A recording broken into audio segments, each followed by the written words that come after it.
Welcome to my winter wonderland yet again. Now these are all the tractors I've actually bought and paid for, and they're all sitting out in the snow.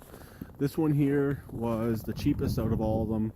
I'll admit right now I paid $80 for this little Mastercraft, and decent buy since I was able to fix the engine. All it's really going to need now is a battery and an air filter. I've pretty much changed the oil in this machine. The spark plug's brand new already, but it was pretty low on oil, and I put oil in it, and that's pretty much changed all the oil. This one here, the Husqvarna GT, will be going back up for sale. I most likely will not be doing an engine on this. I'm probably going to sell it as is. Out of all of these, this is not the most expensive one I've purchased. It's the second to the most expensive one that I have purchased. The Ford YT probably would start. I'm not sure. I was cranking it over earlier. The battery's up, so it should go. I might try it tomorrow, do an ultimate cold start on this machine tomorrow, but we'll see. The LT 1000, definitely not the most expensive tractor I've purchased. I don't know if I'll say what the most expensive one is. I kind of feel bad.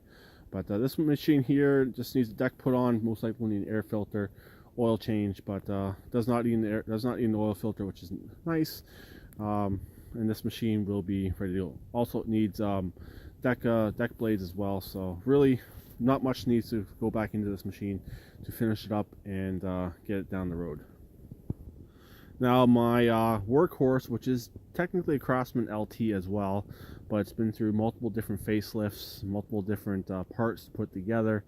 It's pretty much ended up back to almost stock besides the hood, because this hood has had modifications done to it. Runs and drives. I'm having issues with the transmission freezing up in the winter. It will be pushed into the garage tomorrow, or I'll stick a heater underneath it, get it moving under its own power, and it will be put in the garage tomorrow because I need it for later on in the week.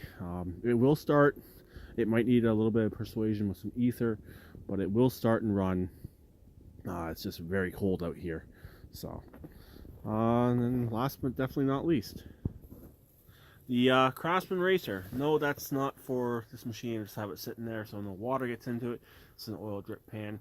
I have actually not started this machine since I have glued the valve cover back on yet again. I would like to get this machine out soon and see if it leaks any oil and do some drifting with it.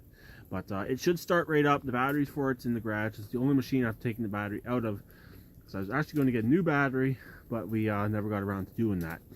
But it's also a Craftsman LT, heavily modified. But it's my best tractor I own currently. Or sorry, it's not the best. It's the most fun tractor I own currently. I put it together over about a year or so with, like I said, multiple different parts. It's a very fun tractor, but here it is right here, sitting in its little tent shed. This tent shed has always been for this tractor, and out of all the ones that I've bought and paid for, this is the only one that gets covered up and its own little home. So I guess that concludes Winter Snowstorm 2019 for the end of January. State of the Horde, everything's still here. Just about everything will start up and run. The only one I don't know about is the Craftsman Racer because of the oil leak, but everything else out here will start and run.